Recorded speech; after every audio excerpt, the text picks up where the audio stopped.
السلام عليكم ورحمة الله وبركاته. الحمد لله وحده والصلاة والسلام على من لا نبي بعده بعد. وقد قال تعالى في قرآنه الكريم: فصل لربك وانحر. قال الرسول صلى الله عليه وسلم في حديثه الشريف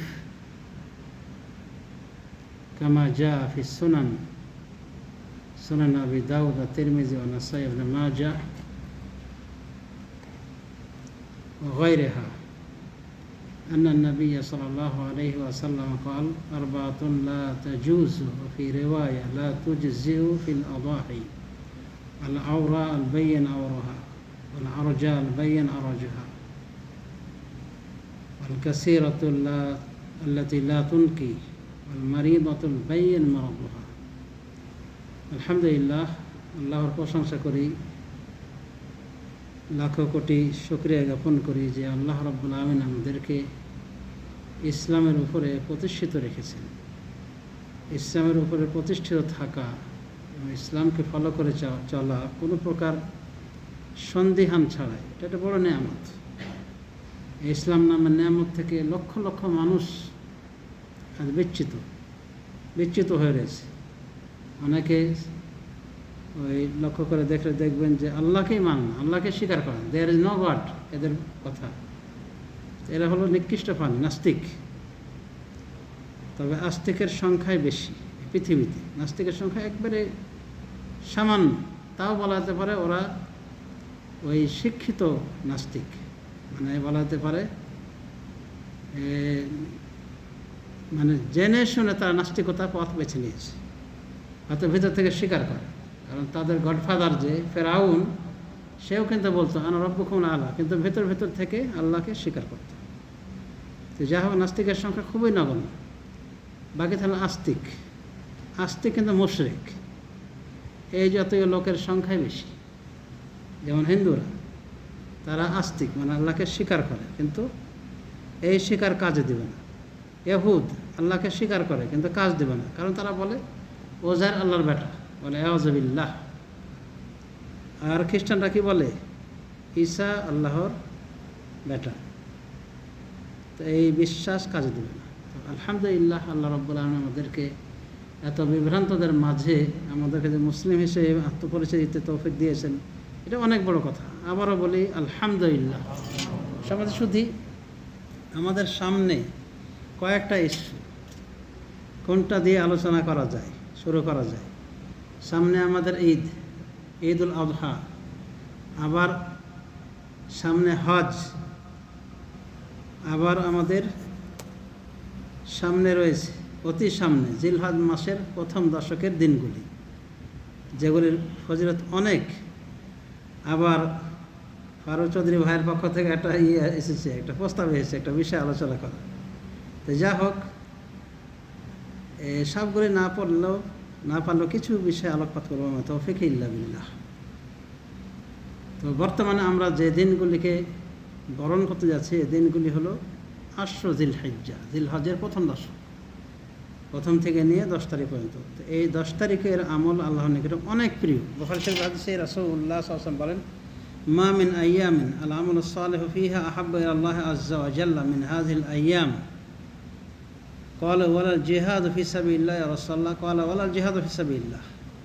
রাসূল সাল্লাল্লাহু আলাইহি ওয়াসাল্লাম বলেন যে এই দিনগুলির আমল, অর্থাৎ 10 জিলহজ প্রথম থেকে নিয়ে 10 জিলহজ পর্যন্ত এই দিনগুলির আমল আল্লাহর নিকটে, এই দিনগুলির সৎ আমলের মতো আল্লাহর নিকটে অধিক প্রিয় আমল অন্য কোনো দিনে নেই। সাহাবায়ে কেরাম বললেন, ইয়া রাসূলুল্লাহ, ওয়ালাল জিহাদু ফি সাবিলিল্লাহ, আল্লাহর রাস্তায় জিহাদও কি নয়? তখন বলেছেন, ওয়ালাল জিহাদু ফি সাবিলিল্লাহ, না, আল্লাহর রাস্তায় জিহাদ করো এই দিনগুলির মতো প্রিয় আমল হবে না আল্লাহর নিকটে। ইল্লা রাজুলান খারাজা বিনাফসিহি ওয়া মালিহি ফালাম ইয়ারজি মিন যালিকা বিশাই। একমাত্র ওই লোকের কথা ভিন্ন যে জেহাদে বেরিয়েছে, ধর্মযুদ্ধে বেরিয়েছে জানমাল নিয়ে, কিন্তু কোনো কিছু নিয়ে ফিরে আসেনি। একমাত্র ওই লোকের আমল আল্লাহর নিকটে প্রিয় হতে পারে, এছাড়া কোনো আমল প্রিয় হবে না এই দিনগুলির চেয়ে। তাহলে এই প্রথম দশক অনেক ফজিলতমণ্ডিত দিন না? এখানে অনেক ওলামা কেরাম বলছেন যে এখানে কিন্তু রমাদানেরও দিনগুলি থেকে উত্তম বোঝা যাচ্ছে, কারণ রাসূলুল্লাহ সাল্লাল্লাহু আলাইহি ওয়াসাল্লাম এভাবে বলছেন যে কোনো দিনই নয় যে দিনগুলি সৎ আমল এই দিনগুলির থেকে বেশি ফিরে আল্লাহর নিকটে। তো রমাদানকে বাদ গিয়েছে, রমাদানও এর ভিতরে শামিল। তবে ওলামা কেরাম একটা ব্যাখ্যা করে বলছেন যে শেষের দশক, রমাদানের শেষের দশকের রাতগুলি এই জিলহজের প্রথম দশকের দিন রাতগুলি থেকে উত্তম, আর এই জিলহজের প্রথম দশকের দিনগুলি উত্তম শেষ দশকের রমাদানের শেষ দশকের দিনগুলি থেকে। তার মানে রাতের সাথে রাত, দিনের সাথে দিন। তো লাইলাতুল কদর তো আছে শেষ দশকে না, সুতরাং লাইলাতুল কদরের 10 তারিখে তো থাকে সম্ভাবনা, বেজর রাতে বিশেষ করে। তো এগুলি রাত, বিশেষ করে জিলহজ মাসের শেষ দশকের দিনগুলি উত্তম কি থেকে? রমাদানের 10 দিনের চেয়ে। আবার রমাদানের শেষ দশকের রাতগুলি এই দশকের কি থেকে উত্তম?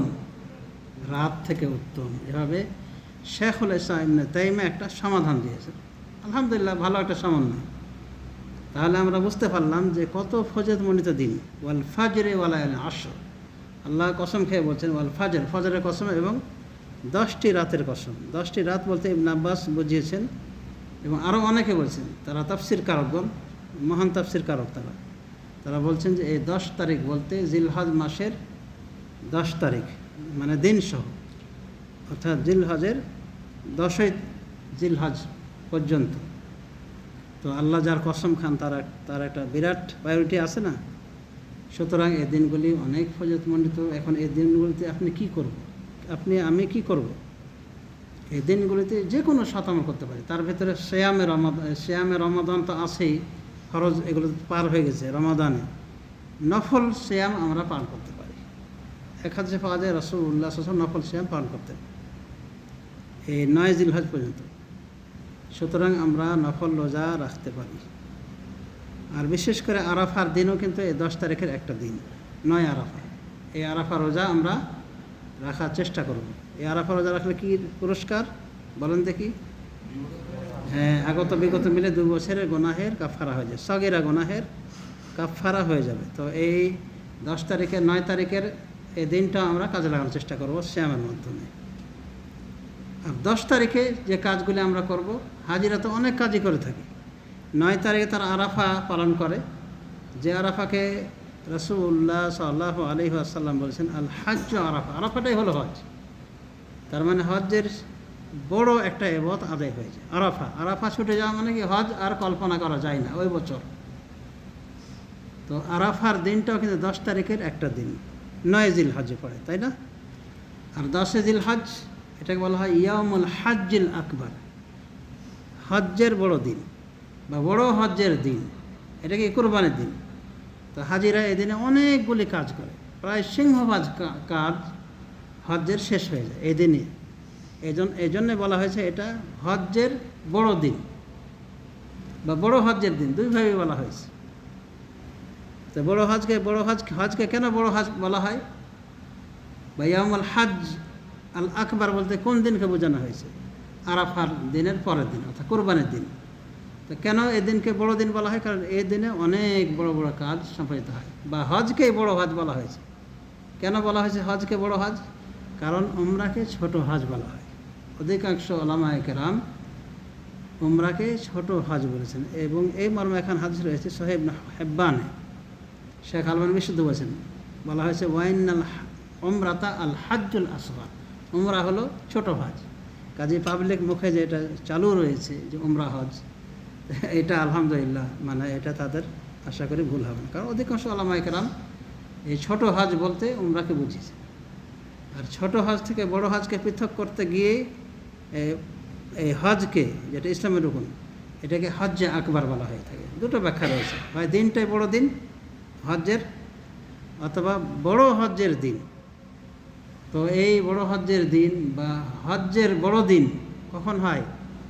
10 জিলহজ। তো হাজিরা তো অনেক কিছু করে, মানে প্রায় হজ্জের অনুষ্ঠানগুলি ফরজগুলি আদায় করে ফেললো, বাকি যেগুলো থাকে সেগুলি কি পর্যায়ের? অজেব পর্যায়ে। মানে এই দিনে হাজিরা হজ করে, আরাফাত দিবস পালন করে, আরাফায় ওকুফ করে, সেখানে অবস্থান নিয়ে আসে মুজদালিফায় রাতের পরে খুব সকালে বেরিয়ে যায়। কোথায় যায়? মিনায় যায়। মিনায় গিয়ে জামরায় পাথর মারে, বড় জামরায় পাথর মারে। এরপরে কি করে? কয়েকটা কাজ করে। কোরবানি করে, মাথা চুল হলক করে, মানে মুন্ডায় অথবা ছোট করে, আর মহিলারা পুরো বরাবর সমস্ত চুল থেকে তারা কর্তন করবে। এরপরে কি করবে? হজ উমরা, হজ্জের জন্যে সাই করবে, সাফা মারা সাই। আগে তওয়াফ করবে, কাবা ঘরে 7 চক্কর দিবে, 7 তওয়াফ, এরপরে সাই করবে। তাহলে অনেকগুলি কাজ হয়ে যায় হজ্জের, মোটা কাজগুলি হয়ে যায়। বাকি যেগুলো থাকলো 11, 12 বা 13 তারিখ, এগুলো শুধু কি পাথর মারা কাজ। তাহলে বলা যেতে পারে এই দিনটি অনেক বড় দিন, অনেক গুরুত্বপূর্ণ দিন, যা আমরা কোরবানির দিন হিসেবে চিনি। তো এগুলো তো হাজিদের কাজ। আমাদের কি কাজ? নন হাজি যারা আমরা, আমাদের কাজ হলো এদিনে একটা বিরাট কাজ, ঈদের সালাত আদায় করা, এরপরে কোরবানি করা। মহান আল্লাহ বলেন, ফাসাল্লি লিরাব্বিকা ওয়ানহার, আপনি সালাত আদায় করুন আপনার রব্বের জন্যে, ওয়ানহার, এবং কোরবানি করুন। তাহলে কোরবানির কথা আল্লাহ কোরআনে বলেছেন, সূরা কাউসার আয়াত। তো এই কোরবানি করা কোরআন দ্বারা প্রমাণিত, অনুরূপভাবে রাসূলুল্লাহ সাল্লাল্লাহু আলাইহি ওয়াসাল্লামের হাদিস দ্বারা প্রমাণিত। সহিহ বুখারীতে এসেছে যে রাসূলুল্লাহ সাল্লাল্লাহু আলাইহি ওয়াসাল্লাম কোরবানির দিনে 2টি ভেড়া বা 2টি দুম্বা শিংওয়ালা কোরবানি করেছেন। সেটা ছিল ধূসর বরণ বা সাদা কালো মিশ্রিত ইত্যাদি বিভিন্ন বর্ণ হয়েছে। কোনো সময় উনি 2টা ভেড়া কোরবানি করেছেন, কোনো সময় 2টা বকরি কোরবানি করেছেন, খাসি করা। তাতে বোঝা যায় যে আপনি ইচ্ছা করলে পাঁঠাও কোরবানি করতে পারেন, ইচ্ছা করলে খাসিও কোরবানি করতে পারেন, দুটাই বৈধ, বিধিসম্মত।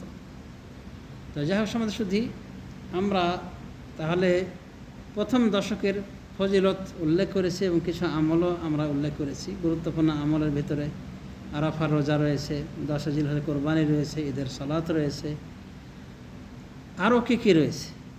এই 10 তারিখ পর্যন্ত আমরা কী আদায় করতে পারি? প্রথমত বলেছি যে 9 তারিখ পর্যন্ত সিয়াম পালন করতে পারি। আর যে কোনো সৎ আমল, এগুলির অনেক মূল্য। সুতরাং জিকির, আজকার, তাসবিহ, তাহলিল, এগুলো আমরা বেশি বেশি করে করতে পারি। অনুযায়ী ফরজ সালাতের পাশাপাশি নফল সালাতগুলি গুরুত্বের সাথে আদায় করতে পারি। এটাও একটা ইবাদত। অনুযায়ী কোরআন তেলাওয়াত, জিকির, আজকার, দান, খয়রাত, সাদাকাত, সবগুলি আমরা তুলনামূলক আগের তুলনায় আরও বেশি বেশি করে আদায় করতে পারি। এগুলি সৎ আমলের অন্তর্ভুক্ত। এমনকি শেখ ইবনে বাজ একটা কথা বলেছেন যে যদি কেউ চায় এই দিনগুলিতে নিজের মৃত বাপ মার পক্ষ থেকে মানুষকে আহার করাবে, খাদ্য খাওয়াতে পারে, অসুবিধা নেই।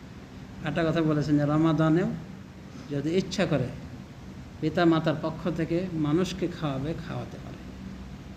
তাহলে আমরা কিছু মাসলাও জানতে পারলাম যেগুলো আমরা করতে পারি। নিজের শতামল তো আছেই, পক্ষান্তরে মৃত পিতা মাতার জন্য আমরা কিছু শতামল করতে পারি। দান, সদকা, খায়রাত নিজের জন্য করতে পারি। তাদের কথা স্মরণ করে তাদের পক্ষ থেকেও আমরা কি করতে পারি?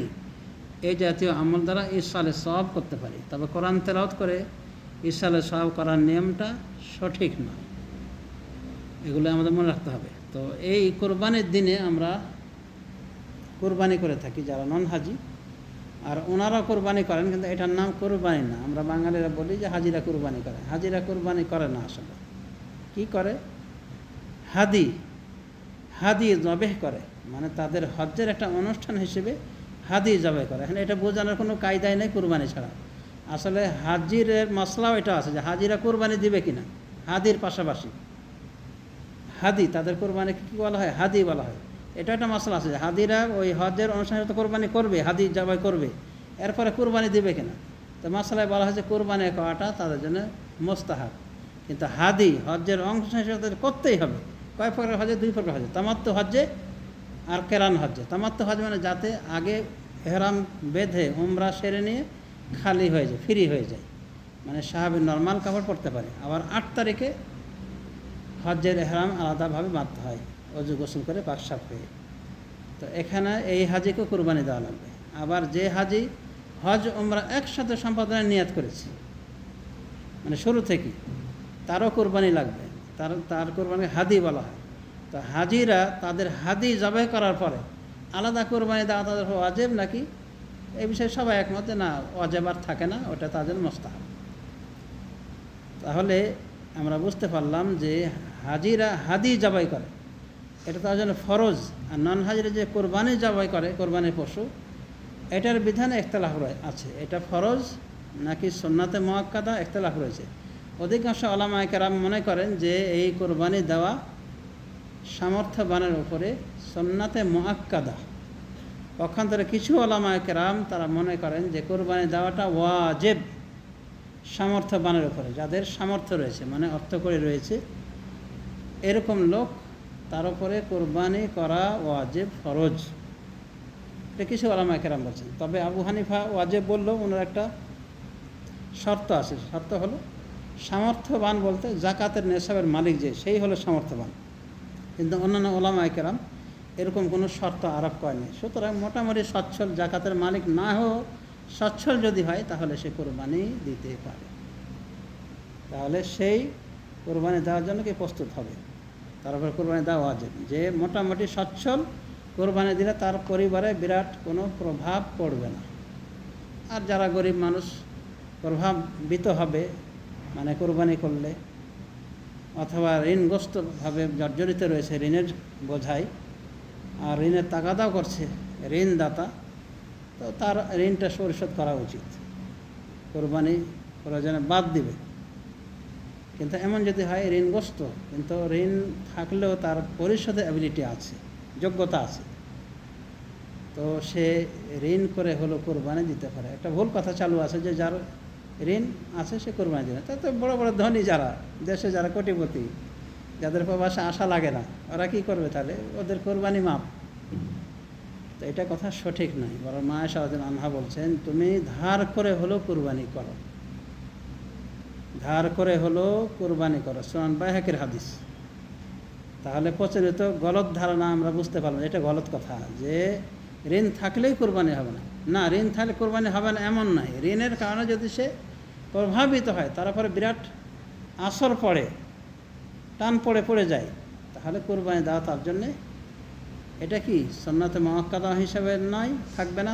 যারা এটাকে সুন্নাতে মুআক্কাদা মনে করেন, আর যারা মনে করেন যে ফরজ ওয়াজিব, তাদের নিকট তার জন্যে জরুরি থাকে না। কার জন্যে? যারা ঋণের কারণে জর্জরিত হয়ে রয়েছে, কিন্তু যারা ঋণ পরিশোধ করতে পারে তারা কোরবানি করবে, যদিও ফরজ না হয় তবুও তারা কোরবানি করার চেষ্টা করবে। মা আয়েশার আসার বা তার ফতোয়া থেকে তো বুঝতেই পারলেন। সমাজশুদ্ধি এই কোরবানির মাসলাগুলিতে আমরা একটু সময় নেব। কোন কোন পশু দিয়ে কোরবানি হবে? 8 প্রকার পশু দিয়ে কোরবানি হবে, কোনো সন্দেহ নেই, এখানে কোনো ইখতিলাফ নাই, সমস্ত উলামায়ে দ্বীন একমত। 8 প্রকার পশুর কথা সূরা নামে আল্লাহ উল্লেখ করেছেন। সামানিয়াত আজওয়াজ, 8 প্রকার প্রাণী, মিনাল দানি ইসনাইন ওয়া মিনাল মা'জ ইসনাইন। আল্লাহ বলছেন দান থেকে, ভেড়া থেকে 2 প্রকার, মানে নরমাদি, আর বকরি ছাগল থেকে 2 প্রকার নরমাদি। আবার সামনে গিয়ে আল্লাহ বলছেন অমিনাল লিবিল ইসনাইন অমিনাল বাকার ইসনাইন, আর উট থেকে 2 প্রকার, গরু থেকে 2 প্রকার। তাহলে কি কয়টা পশুর নাম আসলো মুখে? কোরআনে এসেছে ভেড়া, আরটা কি? ভেড়া, দুম্বা, বকরি ছাগল, হ্যাঁ 2টা হলো, আর উট গরু 4টা নরমাদি মিলালে কয়টা হয়? 8টা। এই 8 প্রকার প্রাণী দিয়ে কোরবানি হবে, এখানে কোনো ইখতিলাফ নাই। আর বাইরে গেলে ইখতিলাফ। মহিষ দিয়ে কোরবানি হবে কিনা এখানে ইখতিলাফ রয়েছে, তবে ইখতিলাফটা হালকা। কোনো আলেম ইজমা নকল করেছেন যে এটা সমস্ত উলামায়ে দ্বীন একমত এই বিষয়ে যে ওই মহিষ দিয়ে কোরবানি হবে। তবে কিছু ইখতিলাফ তো আছেই বটে, হালকা ইখতিলাফ। অধিকাংশ উলামায়ে কেরামই এটা এই মহিষকে গরুর জাতের ভিতর নিয়েছে। তারা বলেন যে নাউম মিনাল বাকার, এটা 1 প্রকার গরু, এর কিন্তু আলাদা একটা নাম আছে, জামুস, মহিষ। এই জামুস নাম কোরআনে পেয়েছেন? পাননি, বাকার এসেছে। তো বাকারের ভিতরে কেউ নিয়েছেন, অনেক উলামায়ে কেরাম নিয়েছেন, সেজন্যে জাকাতও আদায় করেন গরুর হিসাবে। গরু গণ্য করেছেন, এই জন্য এটা বৈধ রয়েছে। কিন্তু আর অন্য কোনো প্রাণী এই 8 প্রকার প্রাণীর বাইরে নেওয়া যাবে না, কোরবানিতে বৈধ নয়। দিলেই আপনি পড়ে যাবেন বিতর্কের ভিতরে। যেমন হরিণ, বকরি ছাগলের সাথে অনেকটা মিলে, দিতে পারবেন না কিন্তু খেতে পারবেন। জিরাফ, এই জাতীয় প্রাণী, অনেক প্রাণী রয়েছে খাদ্যের জন্যে, কিন্তু কোরবানির জন্য 8 প্রকার প্রাণীতে সীমাবদ্ধ। তো এর ভেতরে আমরা সীমাবদ্ধ থাকলে বেশি ভালো। গরু থেকে মহিষ অবশ্যই উত্তম, কিন্তু আমরা জোরালভাবে এটাকে না করতে পারি না যে মহিষ দিয়ে কোরবানি হবে না। তারপরে ইন্ডিয়ান ভাইরা পরিস্থিতির শিকার, সেখানে কিন্তু উগ্রবাদী হিন্দু, এরা